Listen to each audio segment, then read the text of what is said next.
आज का किस्सा है एक ऐसे खतरनाक और सनसनीखेज हत्यारे का जिसने अपने गांव को मौत की एक खतरनाक लिस्ट थमा दी थी। 2 हत्याएं वो कर चुका था और उसके इरादे बाकी 4-5 लोगों की जिंदगी लेने के थे। हत्या का कारण मामूली सी गाली और तरीका, पहले अपने दुश्मन के साथ शराब पार्टी, फिर नशे की हालत में गमछे से गला दबाकर मौत। ये कहानी सिर्फ एक क्राइम नहीं बल्कि पूरे गांव को हिला देने वाली साइको माइंडसेट की दास्तान है। नमस्कार दोस्तों, मैं हूं श्रद्धा पाटीदार और आप देख रहे हैं बतंगड़ की खास सीरीज क्राइम कॉर्नर, जहां हम जानेंगे अपराध के तमाम किस्से। यह हत्यारा है 45 साल का धनिया उर्फ धर्मेंद्र। खरगोन जिले का रहने वाला है। सनावद पुलिस और खंडवा पुलिस दोनों इसकी तलाश में थी। धनिया पेशे से कोई बड़ा अपराध मास्टरमाइंड नहीं था, लेकिन उसकी जिंदगी में बदला, गुस्सा और क्राइम सीरियल देखने की आदत ने उसे एक साइको किलर बना दिया। पुलिस की गिरफ्त में आने के बाद उसने ठंडे दिमाग से कबूल किया, 2 मार चुका हूँ,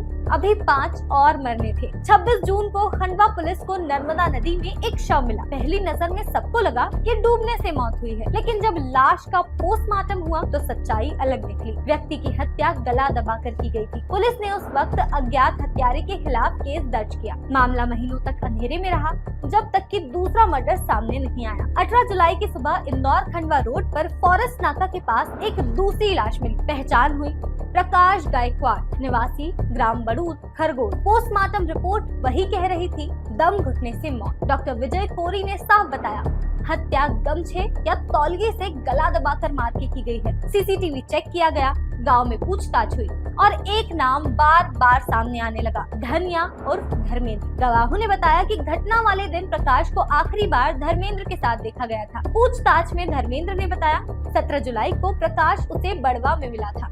रिश्तेदार की 13वीं में आया था। अफसर वही बना जिसकी उसे तलाश थी। गांव में प्रकाश अक्सर उसे गालियां देता था और उस दिन भी गाली दी। तभी उसने ठान लिया, आज इसे खत्म कर दूंगा। शाम को वो प्रकाश की राह देखने लगा। रात के 8 बजे प्रकाश पैदल लौट रहा था। धर्मेंद्र बाइक लेकर पहुंचा और कहा, चल एक पार्टी कर लेते हैं। प्रकाश मान गया। उसने शराब खरीदी और सनावद के फॉरेस्ट नाके के पास जंगल में शराब पीने ले गया। पीते पीते जब प्रकाश नशे में धुत हो गया, तभी मौके का फायदा उठाया, अपने गमछे से गला दबा दिया। कुछ पल तड़पने के बाद प्रकाश मर चुका था। लाश को बीच सड़क पर ले जाकर इसे एक्सीडेंट दिखाने के लिए फेंक दिया गया, ताकि लोग समझे गाड़ी से कुचलकर मौत हुई है। पुलिस ने गिरफ्तारी के बाद उसके कब्जे से गमछा, बाइक और मोबाइल बरामद किया। प्रकाश की हत्या कबूलते ही पुलिस को यकीन था, अब मामला क्लियर है। लेकिन पूछताछ के बीच धर्मेंद्र ने हैरान कर दिया। उसने कहा, 1 महीने पहले भी मैंने हत्या की थी, सालक राम उर्फ नाना की। सालक राम एक बस ड्राइवर था। धर्मेंद्र से उसका पुराना झगड़ा था। कभी भाई के साथ मिलकर उसे गालियां देना और मारपीट भी कर चुका था। बदला लेने की कसम खा ली थी। धर्मेंद्र ने बताया कि 20 जून को उसने सालक राम को भी पार्टी के बहाने नेशनल हाईवे के नर्मदा ओवरब्रिज के पास बुलाया। पहले शराब पिलाई, फिर उसी गमछे से गला दबा दिया, लेकिन इस बार उसने शव नदी में फेंक दिया ताकि मौत डूबने का हादसा लगे। 26 जून को शव बरामद हुआ। इतना सड़ चुका था कि कुत्तों ने नोच खाया था। शिनाख्त मुश्किल से हुई। पोस्टमार्टम में भी मौत की वजह साफ नहीं हो पा रही थी, इसीलिए पुलिस को मजबूरन डाइटम टेस्ट करवाना पड़ा। शराबी डूबा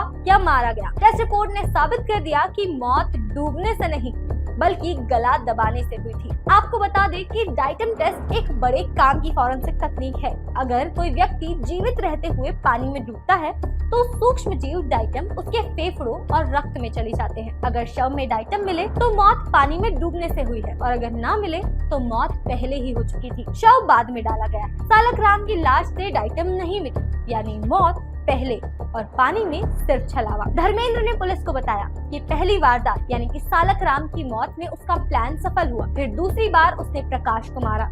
अब उसके लिस्ट में गांव के 4-5 लोग और थे।